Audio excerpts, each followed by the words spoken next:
Sebelumnya saya ucapkan terima kasih kepada panitia yang sudah memberikan kesempatan kepada saya untuk memberikan materi.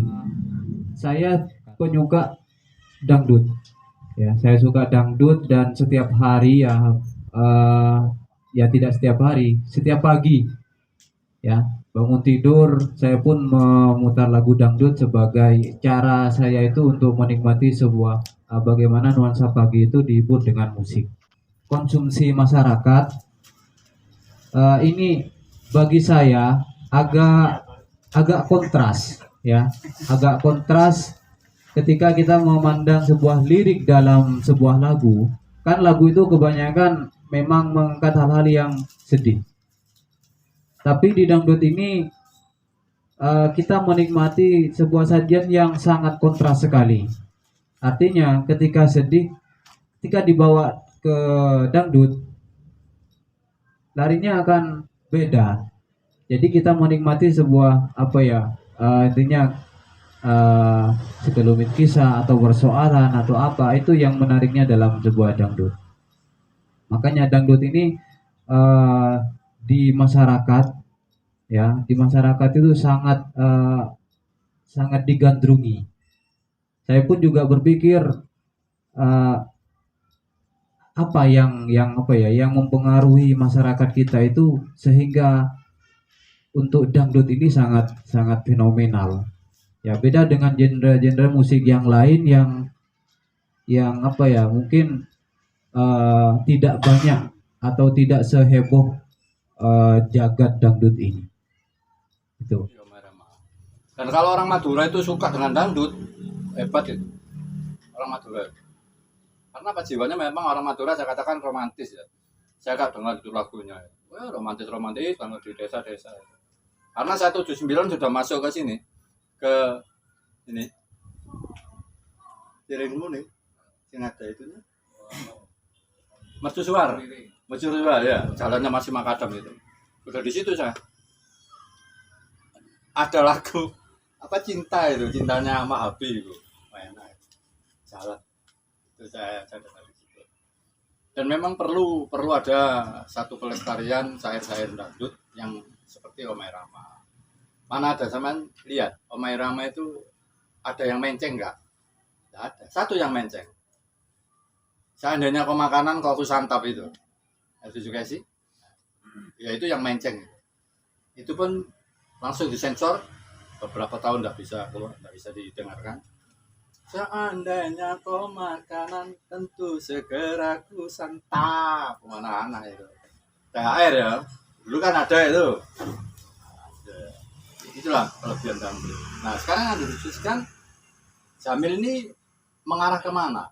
Puisinya, syairnya, atau pergerakan realitas sosialnya, kan begitu ya. Ada beberapa hal yang menurut saya menarik untuk dibicarakan, terutama kaitannya dengan sastra ya. Oke, saya akan berbicara tentang gaya penyampaian musik dangdut yang kalau saya amati konflik. Ada yang gaya naratif, misalnya musik-musik dangdut era lama ya, itu seperti bercerita. Itu ya naratif sekali. Dramatik ini memang khas dangdut. Bagaimana sebuah lagu dinyanyikan oleh dua orang itu saling ya berbentuk dialog. Nah, saya katakan dramatik. Kemudian di samping itu hal lain dalam dangdut ya, karena dangdut khususnya Indonesia ya memiliki sejarah yang panjang, konflik-konflik yang berhubungan dengan fenomena sekitar musik dangdut juga ada, misalnya yang membenturkan Rhoma Irama dengan Inul Daratista, yang mengingatkan saya juga ke ranah sastra antara Taufik Ismail dengan sastrawan-sastrawan, Selangkangan, Ayu Tami, Jenar, dan sebagainya. Yang jelas musuhan itu. Ini menarik, artinya bukan hanya di ranah lagu, tapi di konteks sosialnya pun juga kemudian ada pergolakan. Berbicara Rhoma Irama itu juga hal yang menarik, karena saya rasa yang membawa musik dangdut lebih jauh karena masuk ke industri film misalnya. Kemudian di setiap lagunya ada nyanyian, barangkali Rhoma Irama mengadaptasi pola film India. Kemudian tokoh-tokoh novel, misalnya di Laskar Pelangi itu nama Roma disebut, dangdut disebut. Ada beberapa novel yang juga kemudian novelnya siapa? Kedung ya. Itu juga berbicara musik dangdut.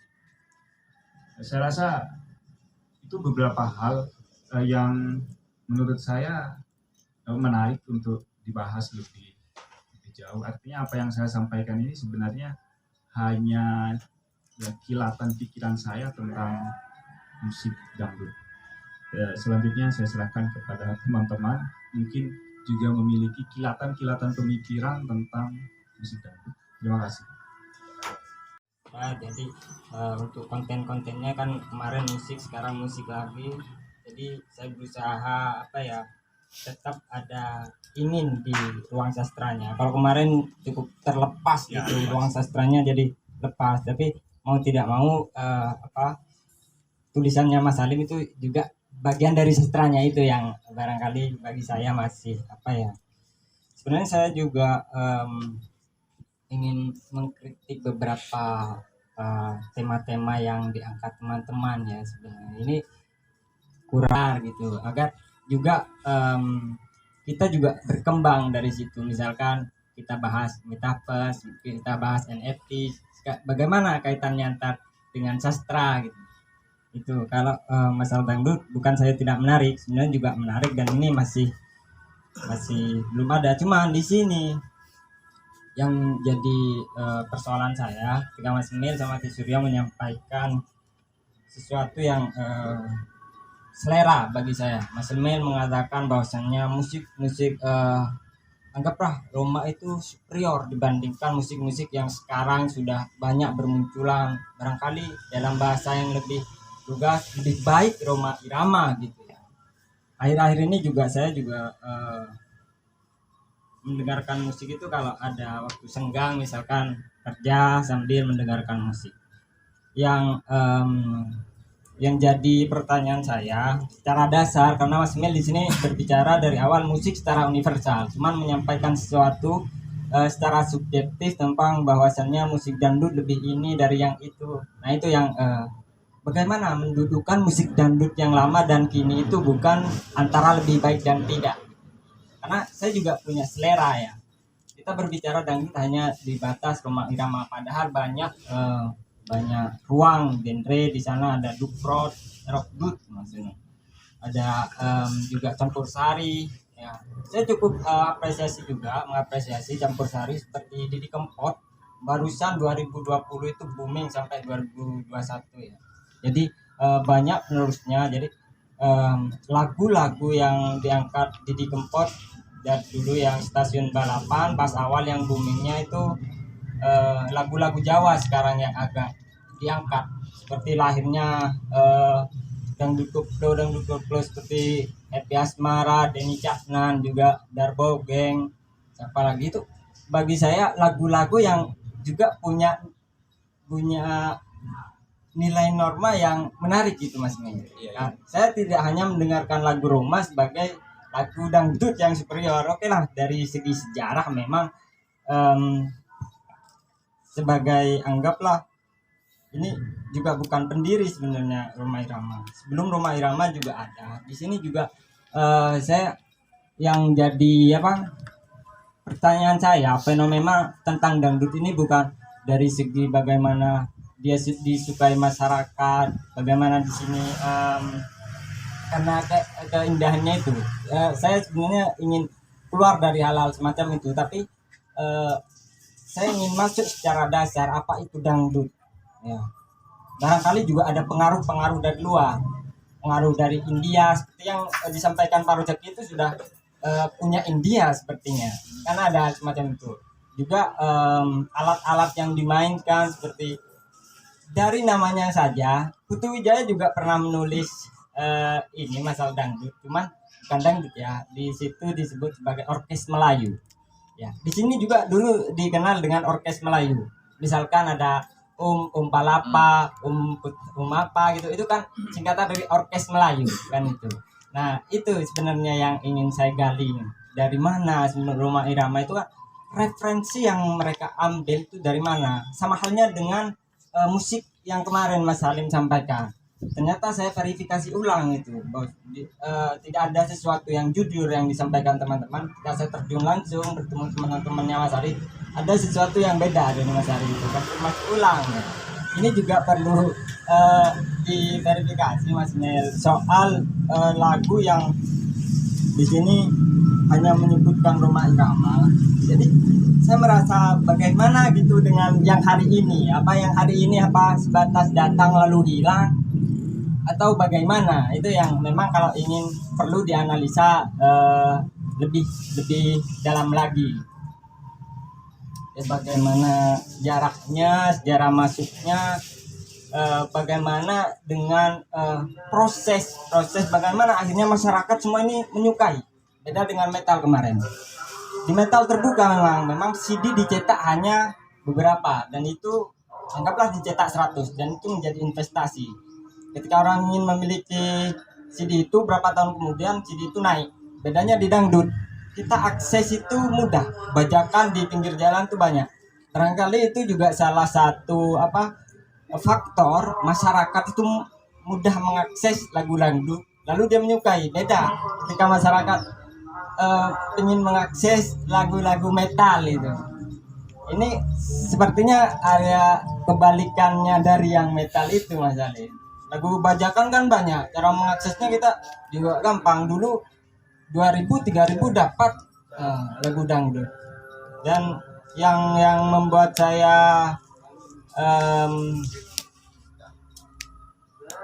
saya masih mempertanyakan itu tentang kontras ya, tentang kontras bagaimana lagu sedih, lagunya itu sedih cuman dinyanyikan dengan cara yang ceria gitu. Ini yang ingin saya gali tentang bagaimana peran bahasa di sana dan bagaimana fisik kita ya. Sebenarnya mungkin ada kemungkinan kenapa erotisme itu akhirnya menjadi sesuatu yang menarik gitu Mas Mel. Karena dulu saya sebagai anak kampung bukan hanya melihat musik rock ya, musik dangdut disukai karena wah ini cantik, goyangannya enak, banyak itu Mas Mel. Itu di luar sesuatu yang tadi Mas Mel sampaikan, wah ini bahasanya indah. Teman-teman sepertinya lepas dari hal-hal itu. Ya wis murni ingin menyaksikan pertunjukan lah, semacam lihat pertunjukan sambil joget mereka itu. Soal kontras ini mungkin bisa dikaitkan dengan imajinasi bahasa dan pergerakan tubuh, penyampaian tubuh. Andai penyampaiannya tidak seperti itu, lagu sedih tetap sedih. Dibedakan sama saya, andai tidak ada konsernya, misalkan tidak ada orkesnya, dengarkan lagunya. Itu beda ketika dihadirkan dengan perempuan yang cantik dengan lagu yang seperti itu. Akhirnya kesedihan itu kalah oleh sesuatu yang cantik gitu maksudnya. Jadi lagu ini saya bahagia mendengar lagu yang sedih karena penyanyi cantik. Barangkali itu saja sementara dari saya karena ini sudah mulai kerugian. Waktunya sudah kurang berapa menit lagi. Mungkin ada dari teman-teman mau menambah.